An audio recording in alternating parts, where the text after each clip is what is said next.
Good day, everybody, and welcome to a Minute for Ministry channel and this episode of Cornerstone Wednesday. I'm your host, Minister RQ, and we thank you again for tuning in to us. You could be looking at a lot of things right now on social media and on multimedia, Facebook and all this other stuff. You could be looking at a lot of things, but we are glad that you tuned in here for a little while to check out what we have to say about togetherness last week and this week as we talk about gifts for God. From you to God, from me to God, gifts to God. Last week we spoke about togetherness as the topic for the month and what it meant for us to basically give our time to be part of something other than what we are used to, other than just kicking it with yourselves or being in your own close circle. A lot of times that's a safe bet. It's hard to trust people. It's hard to to mellow out and like gravitate towards someone when you really don't know them, or when you're a suspect, or you've been hurt in the past, or people have let you down. Well, that's not the way to go. I know it's probably feels safe, and it's probably what you want to do is what you're used to, but for those of us, who are not as easy to be a part of togetherness, we know that, looking at other folks where it's even harder because they don't have God in their lives, or because they don't know God as well as you, or they don't practice any type of spiritual, lifestyle at all, nothing, no prayer, no meditation, nothing with nature. They just out here in the world, those will have a even harder time than we do. So the request that I have for you all starting today is that when you see and when you know that it's hard for someone to have a sense of connecting with others and have a sense of togetherness, even though you may have a hard time, you're still better off. So I ask you and request of you, challenge you, if you will, for you to take the time out to try and be an agent for togetherness toward these people. Try to be the representative for togetherness as you see these people struggling, and they need to have some form of unity. And the best type of connection that you can have with anybody, it has to be God, right? I mean, even if you're not a believer, even if you don't have a structure of any type of spiritual or religious or believing background, the sentiment that I would like to think that most people have in their life is love. Mostly everyone wants or desires or wants to feel or have some type of love in their life. We gravitate toward that. We're born with that need.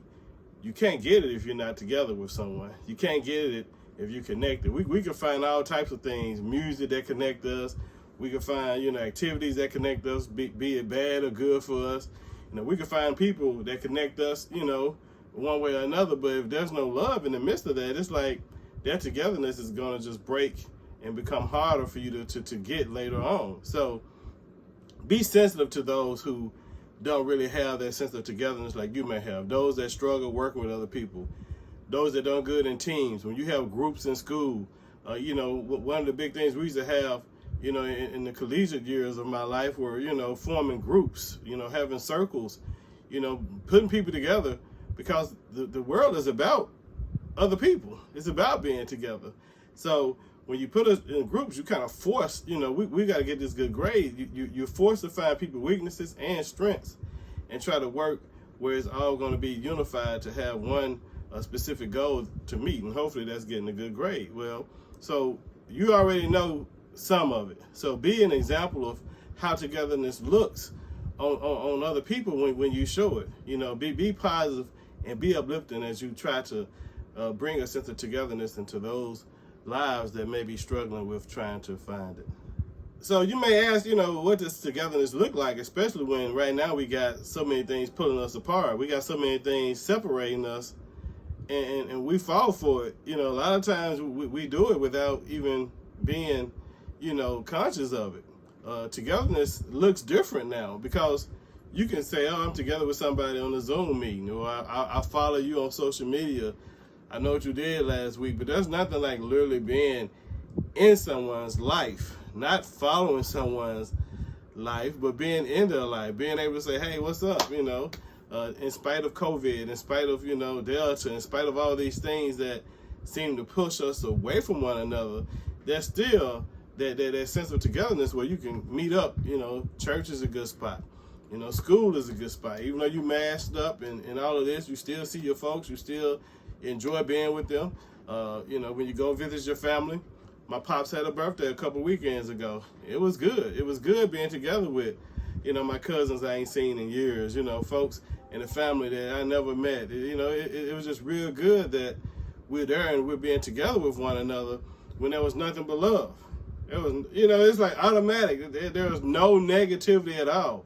Ain't nobody talking about nobody, ain't nobody scratching nobody back, ain't nobody trying to outdo one another. We all just tripping and having a good time, enjoying one another. That sense of togetherness is something that I wish that we all had without having to be in the family. I wish we all had it without having to be in little cliques. I wish we all had it without, having to have this congregation versus this congregation, or this religion versus this religion. The world ain't made like that. The Bible, it even tells you, you're not going to get that, but it's a good wish. And that wish does start with us trying to be the one to show togetherness. And when we look at togetherness, we're talking about a genuine feeling of open pleasantness, to other groups. I mean, you want to give it to where it's the point that when the person receives it, they see it as a sense of kindness. They receive it as special concern. Like, this guy cares about me. This woman is real cool. She's real good. She don't even know me, and she did this for me. She brought this to my family. You're going to have some people that don't even remember that. They don't remember none of the good stuff. But they quick to bring up one bad thing you did, or if you were not able to help them. I wish your memory worked like that with all things, but that's not going to happen either.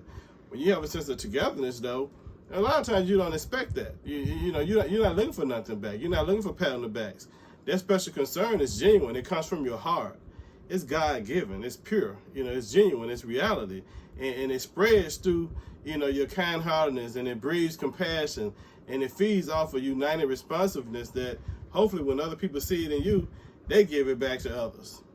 They exemplify a sense of togetherness because they want you to come on board and be with them. So when you have this sense of togetherness, it's like receiving seedlings from the fruit of spirit that God gave us.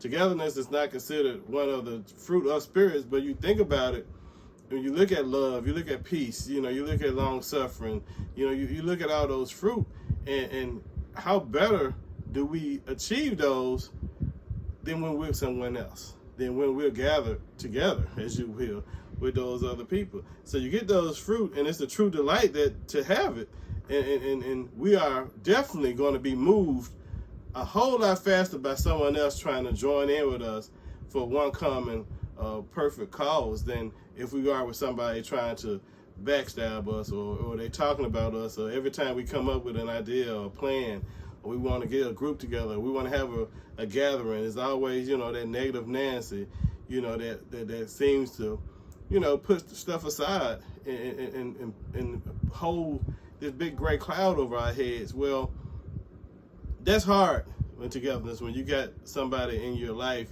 close to you that is like that. The best way to do it, is just turn the other cheek and still include them until they are removed on their own. Because we know that the closer you get to God, the more people get removed from your life. The closer you get to trying to be together and have a good thing amongst other people, it seems like the circle or the crowd gets smaller and smaller, and as you get older and you value your peace more, the circle almost becomes a dot. He comes from this big circle, so you got just one little pinhead, one dot, So togetherness is a blessing for God that we want to show and we want to share, with the one that gave it to us in the first place. So the question is, with being together with other people, is it also a gift to God who gave us to the other people to have in the first place? So let's say, you're a person of togetherness. You have gathered a lot of the fruit of the Spirit. You've been around the block a few times. You trust people. You're a giving person. You're a loving person. Not by my definition of the world definition, but God has told you, hey, you are this person. You want to thank God. You want to give back to God.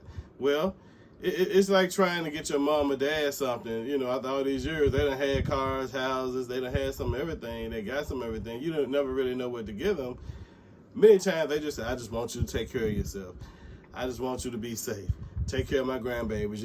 I don't need anything. Just the fact that you're here, that's good enough. That's good. That's good. But you're not satisfied with that. You want to go a little further and trying to say, hey, I love you. I can do more than this. Well, God knows us already. God knows our heart. And if we know our heart, then we know that at the end of the day, ain't nothing you can give God. Everything that you try to give is stained. Everything you try to do for God, it has that little piece of garbage in it. Everything you try to do, every sacrifice you make, it has filth in it. And you can never give enough. You can never stop giving and saying, thank you. So you have to start there with knowing, hey, God, I messed up. As good as I think I am in being together with folks, as much of the fruit of the Spirit that I think I have, I know I'm still messed up, and you still continue to bless me. You still keep coming to me and giving me life. You still keep blessing me, showing me, things get better. As closer I get to you, it seems like it's harder on the outside, but on the inside I'm at peace, and I keep getting closer. I keep getting more. I keep sharing, and I want to get back to you, but I know I'm filthy. I know I'm not clean in no way, because you know my heart, and even when I give this with the purest of my heart, and I'm on my knees, and I'm laying prostrated on the ground praying to you, I'm still not right. It's not enough. So I'm corrupted. In spite of my good heart, I'm corrupted. I'm wrong. So I give you, God, the admiration. I give you the acknowledgement. I confess. I give thanksgiving, and all good starts from the heart that is God is in. So I show respect in trying to give back to you, God, by saying thankful.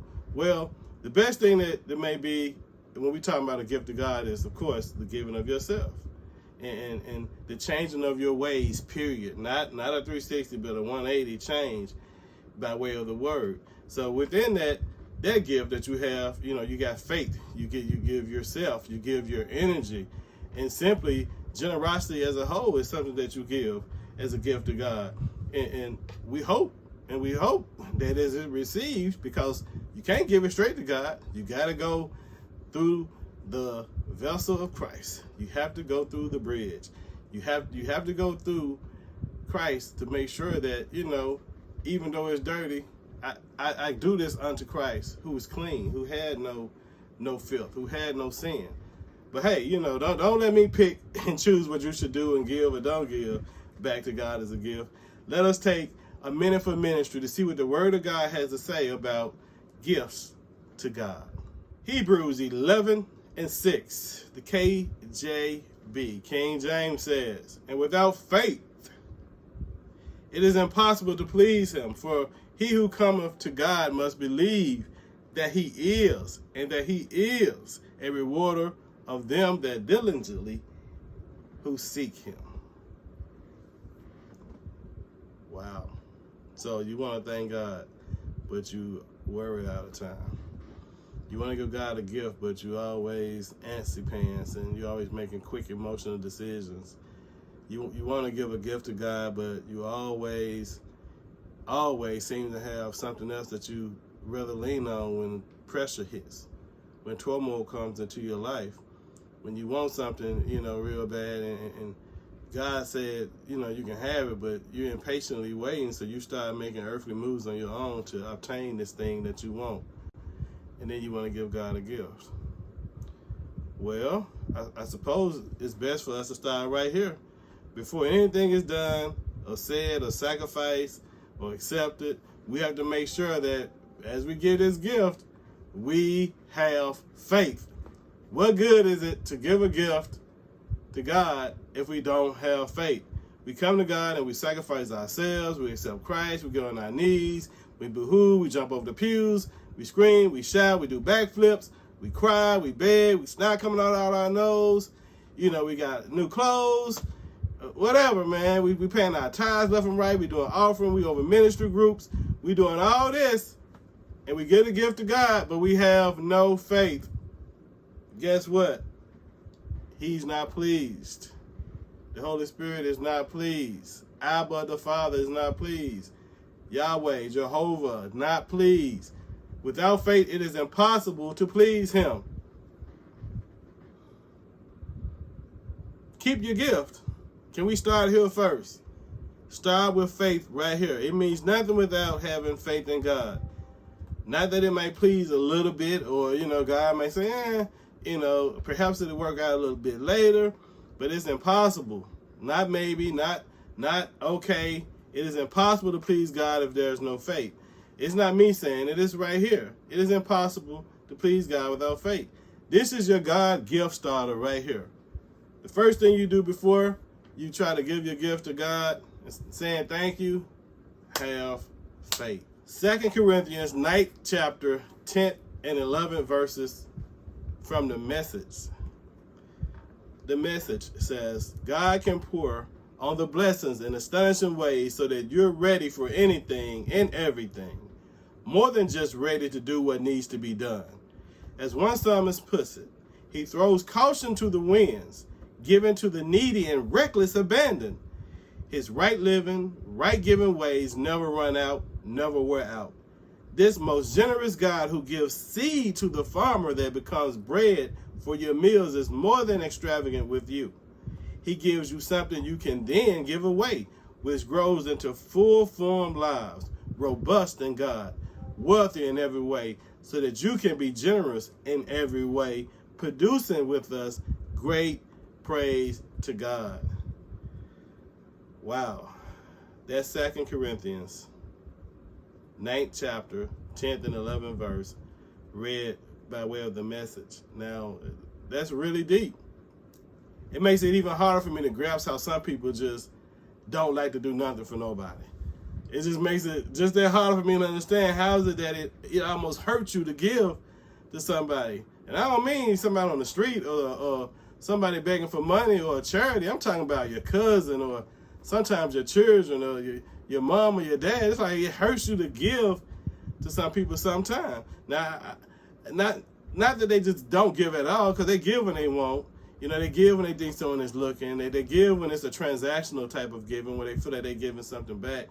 They give when they have a guilty conscience, or when they're trying to save face or something, But it's painful for them to give just by way of God, just to be given. That I don't understand. This verse is telling me, robust in God, wealthy in every way, so that you can be generous in every way, producing with us a great praise. As you're giving, and you're saying, hey, I love you, I'm sharing my life with you, I'm giving myself to you, you're praising God. You're praising God when you're able to give, and when you're able to say, hey, I'm going to share this gift with you that I got. That's saying a lot. We have resources provided so that we can always be given, and that the gift to God is in the same way. In the same way, he will provide and increase your resources and then produce a great harvest of generosity in you. You'll be enriched in every way. You will feel better. You're happier when you give. You ready for the blessings to keep coming so you can give more. Give it to me and I'm going to give it away. The gift of God that keeps gifting to you to give to others. So that's another gift that you got for God right there. And it's the gift of generosity. Our last verse today is coming from John 15:13, an oldie but goodie. We got the contemporary English version, and we have the Voice. And what John 15:13 says is that the greatest way to show love for friends is to die for them. There's no greater way to love than to give your life for your friends. Now, before we go here, and people may see this, especially if we got some new viewers, and I hope we got some new subscribers, some new watchers. Maybe you got someone new to this word right here specifically. We ain't talking about going and jumping in front of no bullet. We ain't talking about going, and risking your life to save someone else. We're not talking about that. We're talking about showing love by way of letting go of your flesh, by letting go of this earthly world of living and living in the way of the word of Scripture, living in the word of Christ. There's no greater way to love than to give your life for your friends. This right here is deep in the sense that, hey, I was thinking, also, what gift can we give? God says that, your body is a living sacrifice. Your body is a temple. Treat your body like that. And I was like, okay, that's good. God already got that. As soon as you start to realize, hey, my body is just on loan to me at this particular point, and the earth is just it's just a bus stop for where I want to go. If you got that verse, then you know that as a gift, you're not really doing that for no one else. But here we got, this is twofold. I'm taking care of two gifts right here. You remember the story of Christ where, he gives a gift that, satisfies more than one at the same time. Also, God gives a gift to man, which is Christ. And he gave Christ, and Christ enjoyed man. He was here. He wanted to be here. He sort of questioned the need to have to go, but he went because he had to save humankind.